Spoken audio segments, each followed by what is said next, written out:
once you see the power of turning that returns experience into something that's a net new shopping experience, a way to build loyalty and trust with your shoppers, you see the payoff.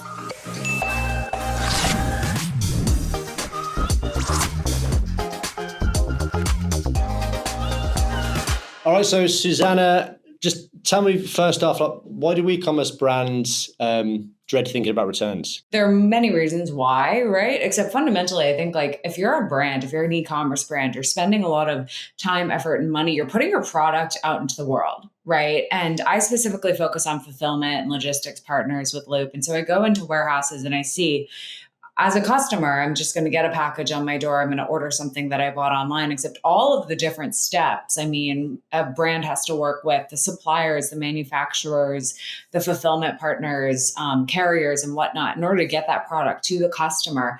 And so it's kind of like a punch in the gut when you get that product back, right? Like you spend your whole livelihood putting that product out into the world and your creation out into the world. So you don't want it back. Right. And so that's fundamentally, I think the real big punch for as it relates to returns. And then breaking that down more tactically speaking, most retailers and brands think about returns synonymously with refunds. Right. And so obviously they don't want to spend up, try and grow their business just to refund those customers' money. And then obviously there are tons of costs, which we'll get into later, that are on top of that, right? So if you think about if you have that mentality as a brand and you just believe that refunds are synonymous with returns, if you're $100 million business, right, and we know that the average return rate for apparel brands specifically 14.5%, and that's the average, right? If you're occasion wear, that could get up to 40%.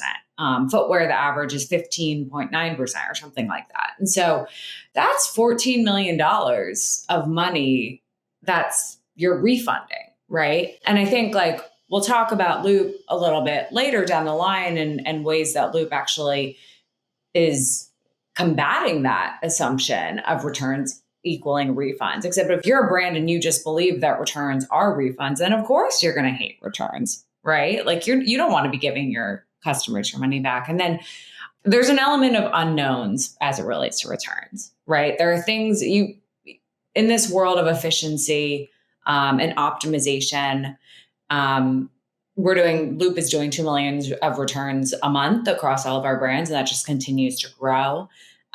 You're trying to streamline and automate processes, right? Specifically when it comes to returns, when it comes to logistics and fulfillment, the money is in the fastest possible processing, right? And if you think about the return section of a warehouse, and if you ever step into a return section of a warehouse, there's things that you're going to get back that you're just not going to know what to do with, right? There are products that are going to have slight scuffs that you don't necessarily want to throw away or incinerate because that's just not great to do morally and also from an optics perspective, except you also can't resell it, right? And so there's this element of returns that leads to a little bit of procrastination.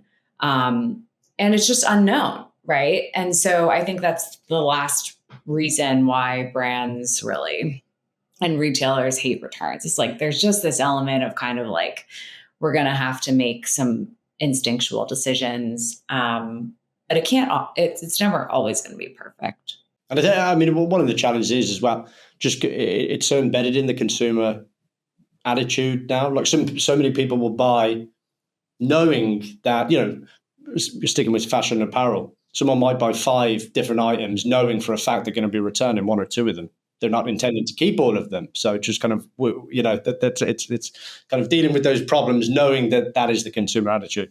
Right. You think about how e-commerce has accelerated, and particularly as it relates to COVID and the pandemic and lockdown, right? Everyone used to be shopping online. They used to fill up your cart full of things. I live right across the street from Bloomingdale's here in New York City, right? I would just go and fill up my dressing room, try things on, and only pick out and purchase what fits, what I liked, right? And merchants and retailers during the pandemic tried to mimic that experience because they didn't have retail. They didn't have in-person shopping. And so to create that kind of try on at home environment, but what that leads to now, what we're seeing is that has lots of costs, right? And that had repercussions. So you're spot on. You're spot on with that. So I just want to put out a stat here because I think it's quite interesting. 83% of consumers think the post-purchase experience, or I suppose, once to reach that point of wanting to return an item, could be improved. Yet retailers, on the flip side, only 18% believe that. So there's a disconnect between the retailer and the consumer there in terms of their post-purchase experience expectations. So a couple of questions in this.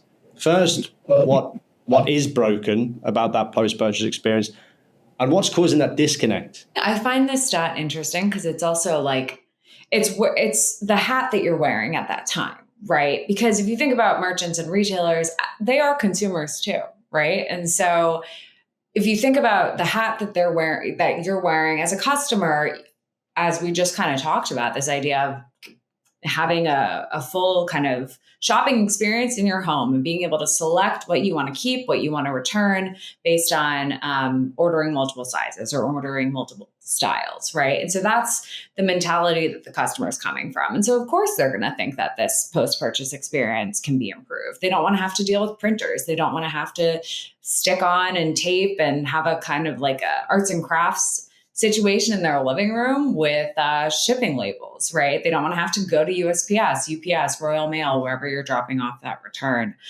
Those are all points of friction that a customer, of course, is not going to want to deal with because they've been promised, right, through advertising and free shipping, free returns, this idea of frictionless experience, right? And the customer is always right? On the flip side of that, if you have a merchant or a retailer that knows, right, and in all of these costs, not necessarily just the shipping label, right? But you take a pair of shoes, maybe they're shipping out in the shoebox. So you have to replace that shoebox, even if those goods can get resold at 100% of that retail value. You're still, the stickers, the inserts, all of these things, they add up, right? And then in addition to that, the processing cost at your warehouse of the return. None of that is known to the customer, right? Rightfully so.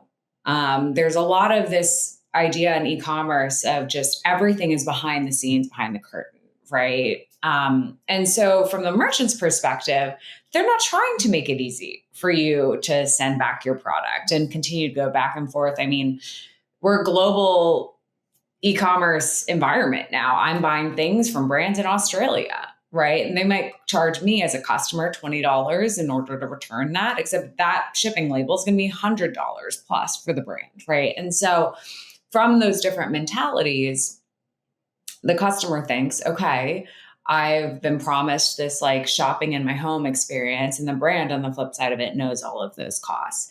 I think the misconception here, though, is that if you make that experience worse for the customer, they're just not going to return. In reality, if you make that experience worse from the customer, they're just going to go to one of your competitors, right? And there are 1.5 million bikini brands out there, swimsuit brands, sock brands, apparel brands popping up on their Instagram every day, on their TikTok. And so the friction to switch to a different brand is way lower than the friction it would be to make that return and continue to shop with you. And so I think that's really the fundamental misconception. If I think about that 18% of retailers who don't believe that they should improve that post-purchase experience, I think that I would challenge that. The friction to switch to someone else is lower than ever. Yeah, it's just, loyalty is almost non-existent. But yeah, great point. I mean, we've touched on it a couple of times. Let's just dig a bit deeper into shipping costs. It's a huge challenge at the moment for retailers globally, no matter what you're selling, and then, factor in the cost of returns on top of that. So what are some of the ways that businesses can offset these costs in their returns? Yeah, it's interesting. I also think it depends where you are, right? So here in the US, UPS, FedEx, USPS pretty much have monopolies over all of shipping within the US. And so they can just continue to raise the rates. I think about it similarly with like Visa and MasterCard as credit card companies. They just can continue to raise their credit card fees, right? I think the UK, the EU, slightly different with how many different carriers you have out there. And so there's more competition obviously leads to lower prices. I don't have to be an economist in order to make that observation. So shipping costs specifically, I think, are only one piece of if we think about returns in general and what the costs are. Right. Shipping costs, I think, will depend where you are in order to drive those specific costs down. Right. You only have so much control over what you're going to get charged, especially here in the US, right? You can work with a 3PL fulfillment partner that has negotiated rates. And that's definitely one way that we see our brands be able to leverage their 3PL's economies of scale, right? And so you work with a 3PL. That's one of the main reasons why you would work with a 3PL in order to leverage those discounted shipping rates. Also, if you think internationally, there are multiple different ways and partners of Loops and Linworks that can help you reduce the shipping costs because we are now obviously servicing global markets. It's never been easier that as it is today in order to start up a Shopify store or any e-commerce business for that matter, and then start servicing people who are sitting across the world or audiences and customers who are sitting across the world. And so there are definitely partners out there that help with those shipping costs. But I would really want to take a step back here and not necessarily focus on shipping costs only. But if you think about, as I kind of alluded to before, all of these other fulfillment costs, these other operational costs, right, that have to do with returns, even if you're taking a product and you're going back to stock, you're going to be paying all of these different costs as well on top of that. And then the depreciation potentially of the inventory, right? And so I think like I'm pointing out all the problems and what I want to get to is the solutions, right? And so I give two pieces of advice for brands, really. One, customers should be paying for this convenience. And I think we're at the point in the industry, kind of similarly to the parallel I give, is delivery apps and food delivery apps, right? So like I'm here in New York City, we have Caviar, we have DoorDash, we have Postmates, we have Grubhub, Seamless. And we've created a world where these apps, well, I can sit on my phone on my couch and I can order a sandwich and someone will come for $12.99 and deliver to me right on my couch, right? That's unrealistic. And so in the same way that we've created this mentality through just giving away food delivery basically for free, now we're introducing these apps and these companies are introducing fees to the customer. And there's an element of, there's a lot of tension, right? You've kind of introduced this one model and you have to change and educate the customer in order to start paying for that convenience. But that's similarly what we're going through with e-commerce right now. If I'm a customer and I want to buy 3 sweaters to try them all on and keep one of them, I should have to pay for that. And I think customers, we know that 66.4% of Loop brands today, we have 4,000 merchants. So over half of them, a good majority of them, are starting to charge customers for returns, right? And you can get really custom with that. We can talk about different ways you can do that. 2020 COVID, this idea of free returns, free shipping, e-commerce just going haywire. It's 2024 now. And so we really have reached that inflection point where if the customer wants to pay for that, wants that experience, they have to pay for it. It's similarly to shipping, right? If I want free shipping, I'm going to get ground, right? But if I want next day shipping, I as a customer know that I need to pay for that. I don't expect the brand to pay for that. In and amongst, the challenges the retailers have, sure, yeah, the high shipping costs, but the consumer demands, we put a report out earlier this year and free shipping, free returns is still a high expectation, even more so than next day delivery, even more so than, same day delivery. It's just like, it's and okay, you can look more broadly to cost of living, it's been like a tough economy over the last couple of years for consumers, especially. So, there are other mitigating factors there, but it's yeah, like you say, 2024, the landscape is changing a bit. Kind of what you're saying is now it is time. What did you say, 65% of Loop? Roughly, yeah, 66. Are they seeing an impact in terms of in terms of customers, loyalty, drop off, anything like that? No, I think that's really the punchline here. We're seeing customers are not dropping off. they're continuing to shop again. And it's becoming standardized, right? You see Amazon really leads the charge in our space, whether you like it or not. If Amazon is starting to charge for returns, they have the majority of customers. They're really changing that behavior. And so customers are willing to, when they're a small income store that they want to keep shopping from starts charging for returns, they know that that's coming. So I suppose SMB at the moment, and I'm feeling the pressure of maybe adopting free returns or free shipping. I mean, are you going to say now is maybe the time to experiment with that, or just or introduce like small shipping fees in order to? What's the play, would you say, for an e-commerce brand like in 2024, moving into 2025? Really, what you want to do is you want to create a custom returns policy at scale. So if you take a step back and you think like, instead of what you can do, right, and what you're able to do right now with the tools that you have, what you would want to do. I want to create a different experience for Suzanna as I do for Susanna's husband, as I do for, customer A, B, and C. Because we're all different shoppers, right? And you're creating a world through custom marketing, right? And custom journeys for your shoppers, custom shopping journeys that should be mimicked on the return side of it, right? So if I'm a first-time customer, maybe you do want to give me free shipping, free returns, because I don't know my size, right? And I should not be penalized for that. You want to lower the barrier to entry. You want to get me to try that product, right? And so I should get free returns. If I'm a repeat customer though, and I keep coming back over and over again, maybe you should charge that customer for returns, right? And so if you think about, if I'm a brand, right, and I want to create my dream scenario that I want to create a custom return solution, a personalized returns option and policy for customers at scale, that's the goal. And with technology these days, we can do that. That's what Loop is set up to do, right? And through workflows, through different ways that Loop is set up, we can create those custom returns experiences for consumers. And you look at a brand, I think Opoly is a really good example. They're really experimenting with this. So they've created completely different tiers, right? So if my first return can be free, right? And that's something that I think across the board makes a whole lot of sense. Except if I've returned something 3 times in the past quarter, for example, then maybe I'm going to start charging you. And maybe that starts at $5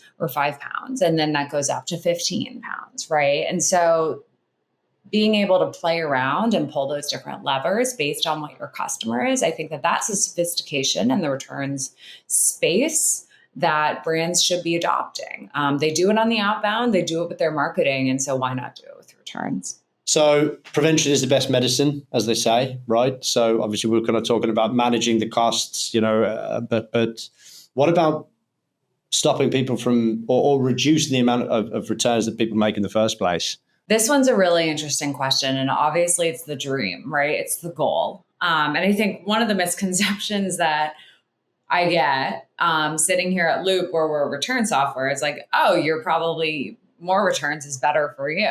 And that's not the answer, right? Like, we're only successful if our brands are successful, and our brands are only successful if they're selling products, right? And growing their top line. The way I think about this question in this predicament is, if you want to be a long-term legacy brand, right? If that's the goal, then you should be focusing on your customer. And the best possible way to prevent returns is to have repeat customers.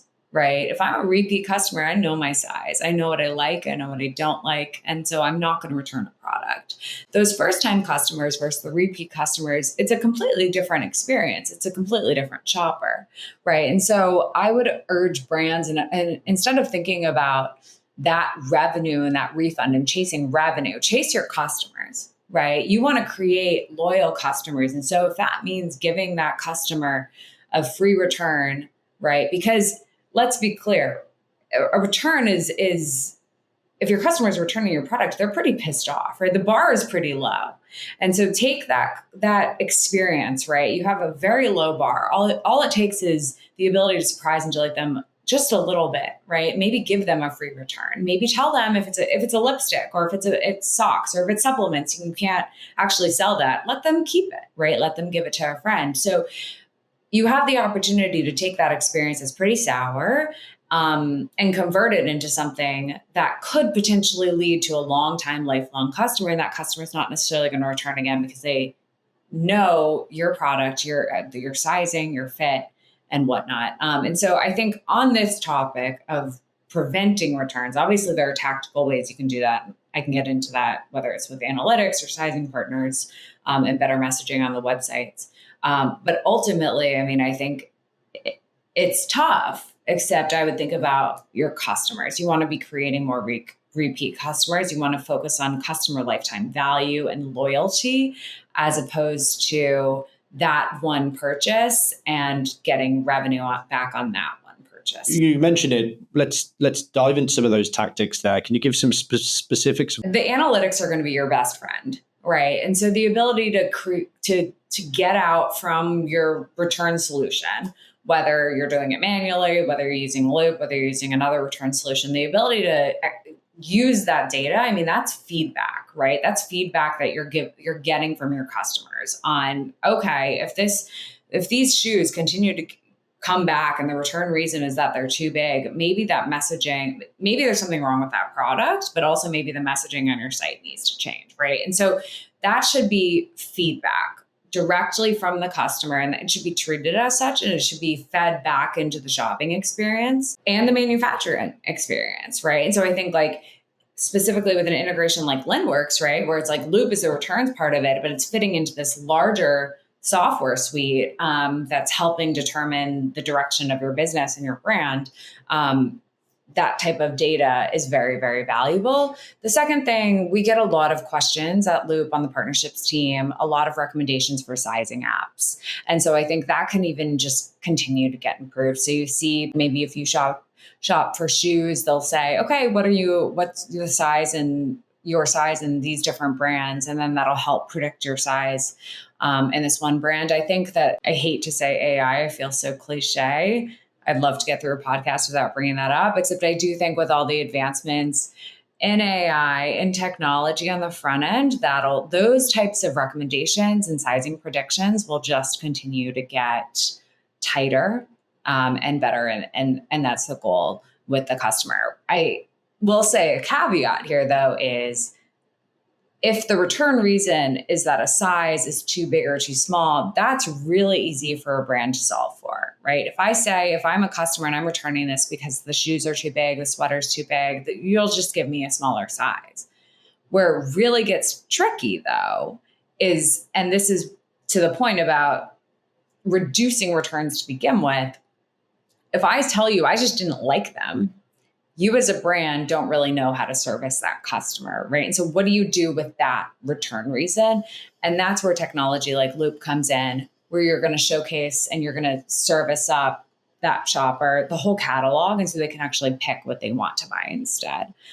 So I do think analytics would be my number one answer to that in order to how you're going to reduce returns, looking into the data, treating that data as customer feedback, adopting sizing partners and whatnot. But then also, lastly, being able to shop within the returns experience, I think is also going to help ultimately reduce your returns. I'd be remiss if I didn't mention the fact that Loop is newly integrated with Linworks. Could you just give like a top level view of the benefits of that integration and that partnership? Yeah, so that integration, it's newly launched and we're really excited about it. I think Linworks is definitely one of the leaders in the space, specifically over where you're sitting in the UK, but then also SKU Vault too with the acquisitions, much bigger player here in the US. So there's a lot of synergy that we're going to be able to leverage through this integration just globally. So the integration is very standard, one of Loop's standard RMA integrations. And so when the customer submits the return on the brand through Loop's software and the returns portal, that data gets fed down to Linworks to supplement kind of the OMS and the WMS part of things. This is a really standard integration. We at Loop have to have them with all major kind of OMS, WMS, 3PLs, the goal here being that inventory, that returns data is all automatically populated in your downstream systems and your operational systems as well.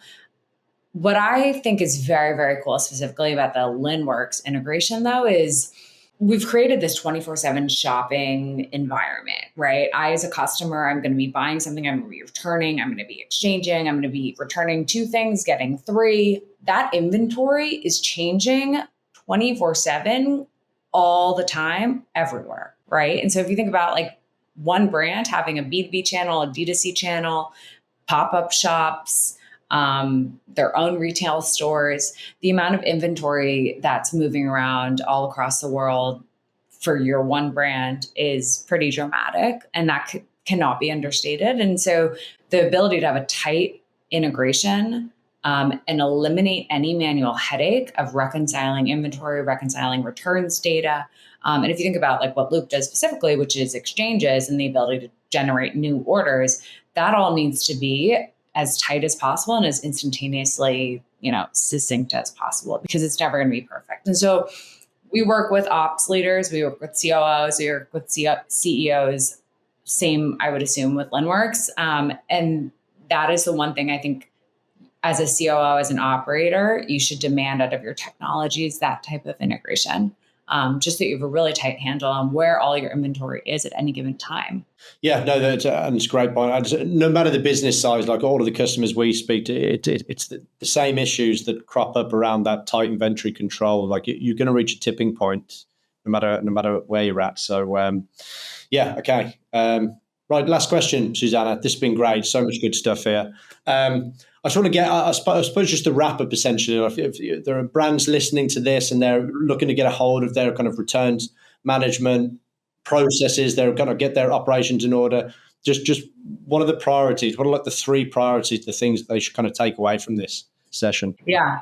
I think I would not underestimate returns. I would not take it as an ego hit. I would think of it more as the opportunity to convert that customer into a long-term, lifelong shopper. And so whether that means working with Loop, whether that means revisiting your policy, or pushing your current provider as it is today in order to drive exchanges, upsells, complete shopping experiences within the returns portal. I think at least what we see with Loop, and the reason why we keep bringing on new brands, we keep getting brands to renew and expand with us, is because once you see the power of turning that returns experience into something that's a net new shopping experience, a way to build loyalty and trust with your shoppers, you see the payoff. That is something that I think brands really should take note of and invest in. In addition to that, I think one of the punchlines here, which is relatively newer in this economy, in this day and age, is it's okay to ask your customers to pay for their returns experiences. Start pushing the envelope there. Know that your peers are with you on that. If you are confused and you don't really know what to do and you're scared of starting to charge for returns, talk to your returns management, platform and ask them what the other brands are doing, right? And so I think that that's definitely something that is relatively newer phenomenon. I'm not sure I would have advised that even a year ago.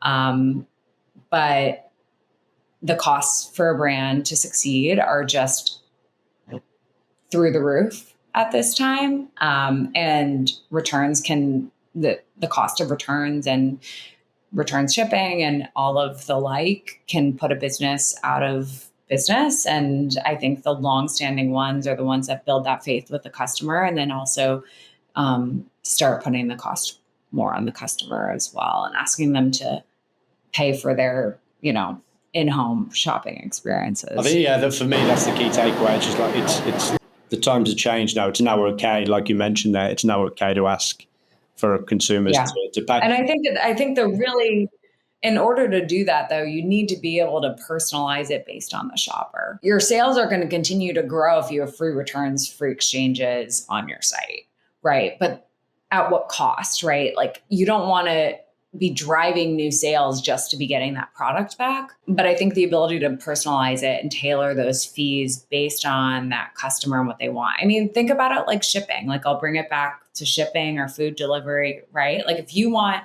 that sandwich from, I'm in Manhattan. If I want to get Chinese food from Brooklyn, like I'm going to pay for it, right? If I want to get something from across the street, maybe that price is $2 instead of $10. And same with shipping. If I want something next day because I procrastinated and it's Christmas Eve and I need my gift here tomorrow, then I'll pay for that, right? But if I'm a customer who wants to plan ahead and I'm just a little bit more savvy with that, then I don't necessarily need to. And you can apply those same economics and fee structures to returns, right? It's not just black and white. It's a resetting of expectations. I think that's like the fundamental thing that's happening here. But great, Suzanna. Appreciate you coming on. Loads of great insights. Exciting. I know this is it's peak season here, December 9th. So a lot more on the outbound side. But January's coming soon. That's what I call the returns or the peak season hangover. And that's really when Loop sees all of our business.